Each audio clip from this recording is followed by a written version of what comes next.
I was lucky enough to actually win a by-election in 2015, so I was fortunate to have those 15 months working for the previous administration, and I was lucky enough to be in Department of Health and Social Care, as well as the Environment, Food and Agriculture. So that gave me quite a good overview, and lucky enough to be returned in 2016, as you say, and I really wanted to build on that, really, to try and change. I felt to offer more respect in the house and to try and change the culture of that. I really think it's working with business that's going to increase the economy. The economy is one of the things that I think we need to really build on and increase, and that's really having trust and partnerships with the local community. So that was one of the key things. Also, my time in health enabled me to see how that really needs to change. So I'm absolutely delighted that we've now got this transformational team led by Sir Jonathan Michaels in place, and that's working with Treasury, the Department of Health and Social Care, as well as the Cabinet Office. And that really is going to give us a great sound footing for the 21st century for our health service. Well, one thing the report did do was actually point to the things that were good. So there's a lot of great work that goes on here. It really is. There's some great staff, really do committed to the tasks they've got on, and actually really do improve people's lives. So that's really good. But what we do need to do is then work on the latest thinking and really take technology. He really pointed out that we want to embrace technology and use that for our benefit to really streamline things down and make it more cost effective. So that's a great thing, which I'm totally supportive of as well. And also then how we actually work together more.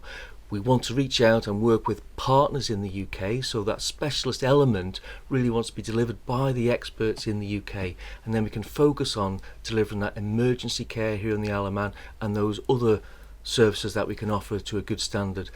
A major part of the recommendations is to actually work with the community to have the integrated care, so we can really get the service and the professional elements to people in their communities.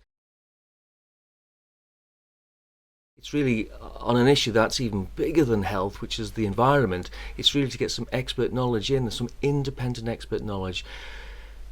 Departments will have their own view on what they think that they should do to contribute to reducing the effects of climate change, but really to have an expert that's not in any local department that can come in and share their knowledge and understanding will help us then put together a transformational team and then put together some solutions for us here in the Isle of Man. It's early days yet on budget, but certainly there's a commitment in Treasury to actually see what the solutions are and then how we can support that. That's been the big change now. I'm delighted that the Council of Ministers have got on board with this, and they recognise it was an emergency, but now really recognising that the way forward is to get that expert knowledge into us so we can then start putting some budgets together, see how we can afford it. Rushing into it too much, promising and undelivering is not the way forward. The way forward is to find out what we actually need to do to meet our obligations and to help the climate as a whole, but then find out what we can actually afford to do and put the money where it's best used early on.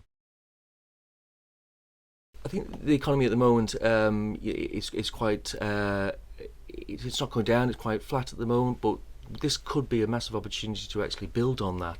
There's a lot of successes around at the moment. There's companies that are expanding, and there's also sectors that are still doing very well, showing strong showings, but there is some nervousness around as well how businesses may choose to move elsewhere. So we have to work hard to actually retain what we've got. You can't just stand still because you end up going backwards, but if you can actually retain what you've got by moving with them, listening to them, helping where you can, retaining what we've got, but then also see the opportunities. And it really is one of trying to find those opportunities, recognise them and going with them. You can't support everything, we have got to prioritise, but you've actually got to look at that and prioritise where you actually get the best return on your investments. It's not about spending money, it's about being wise and knowing where to invest that money to get a good return. Well, I'm delighted now that people have really taken on the issue of the climate change action, and that really needs now to be having a proper action plan so people can understand it, taking people with it so we can see what opportunities there are and how we actually need and want to adapt our lives, how we can adapt our lives in a positive way so we can then take those opportunities and build on that. That'll be a great future for us and our children.